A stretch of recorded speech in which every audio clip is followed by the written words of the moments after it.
court maintenant sur l'incroyable mobilisation que l'on a vécue toutes et tous cette année, que l'on soit jeune ou un peu moins.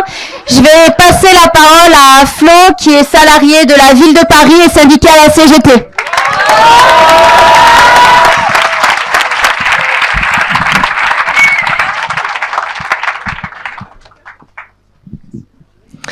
Bonsoir à tout le monde. Hier soir au plénier, on a beaucoup parlé de la dernière séquence de mobilisation exceptionnelle en France contre la réforme des retraites et aussi indiqué qu'il y a un contexte international bouillonnant.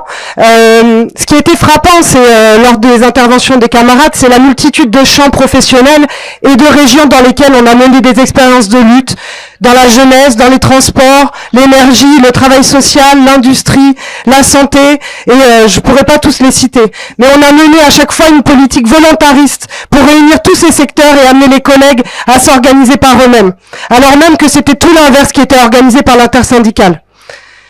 D'ailleurs, la mobilisation contre la réforme des retraites, elle a été en quelque sorte bridée parce qu'il n'y a eu aucune volonté de l'allier avec les autres revendications et notamment la question des salaires.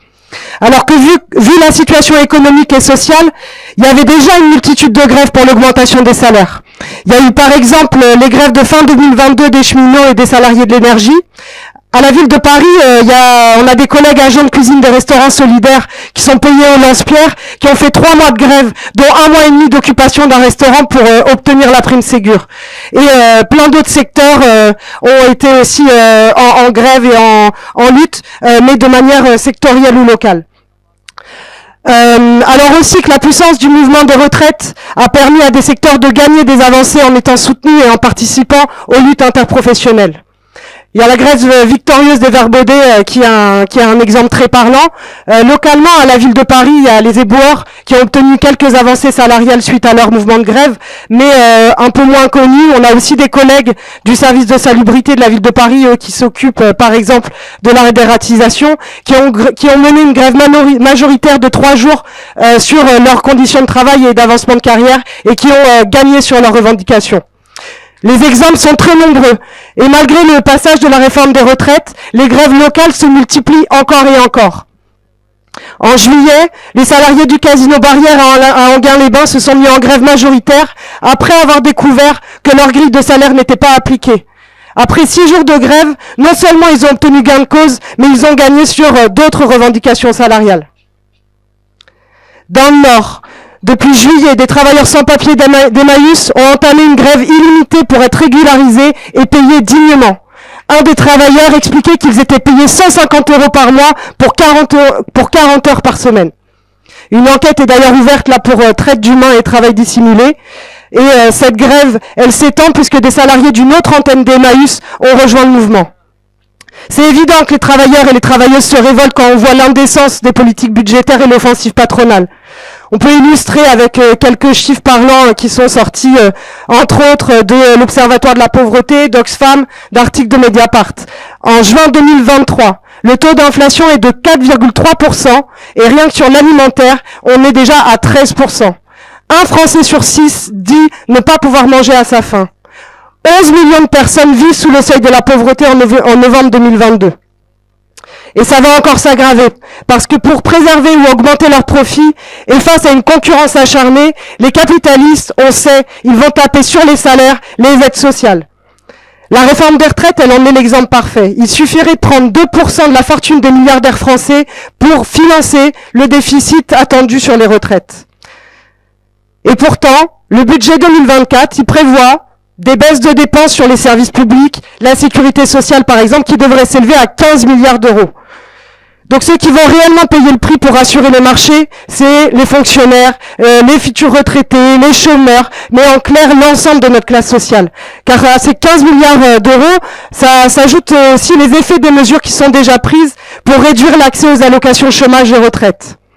On a aussi la réforme du RSA qui prévoit l'obligation de travailler 20 heures par semaine pour au maximum 607 € par mois pour une personne seule. Mais à côté de ça, on voit bien que le gouvernement et les patrons, ils cherchent à apaiser la situation à base d'annonces de primes diverses, d'augmentation de salaires ridicules. Par exemple, pour nous, les fonctionnaires, ils prévoient 1,5% d'augmentation, merci à eux. Donc c'est clairement pas de ça dont les travailleurs et travailleuses ont besoin. Et d'ailleurs, il s'agit toujours de diviser les salariés. Par exemple, la prime Ségur dans le social, elle a été versée seulement à une partie des salariés du social et médico-social. Et combien de primes dans le privé excluent les intérimaires?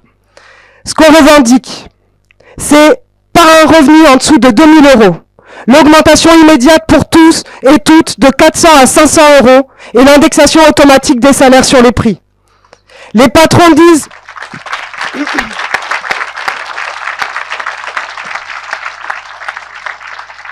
Les patrons disent que c'est pas possible, mais on sait que c'est pas vrai. Rien qu'en France, 47% de toute la richesse est détenue par les 10% les plus riches. Et cette part, elle ne cesse d'augmenter. En 2010, c'était 41%. Et par ailleurs, s'ils ne sont pas capables d'assurer des conditions dignes d'existence à l'ensemble de la population, alors c'est bien la preuve qu'il faut changer de système. C'est la preuve aussi que c'est à ceux et celles qui font tourner la société de la contrôler et de décider.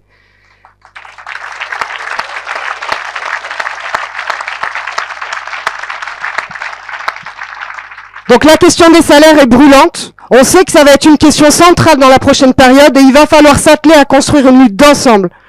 C'est évident qu'il va y avoir d'autres mouvements massifs. Depuis 2016, en tout cas en France, ça ne fait que s'amplifier. Ce qu'on ne sait pas, c'est quand et quelle tournure vont prendre ces mouvements. Donc c'est à nous de continuer à construire un parti en capacité de réagir et de s'appuyer sur cette accumulation d'expérience pour mettre fin à ce système capitaliste inégalitaire et construire une société communiste.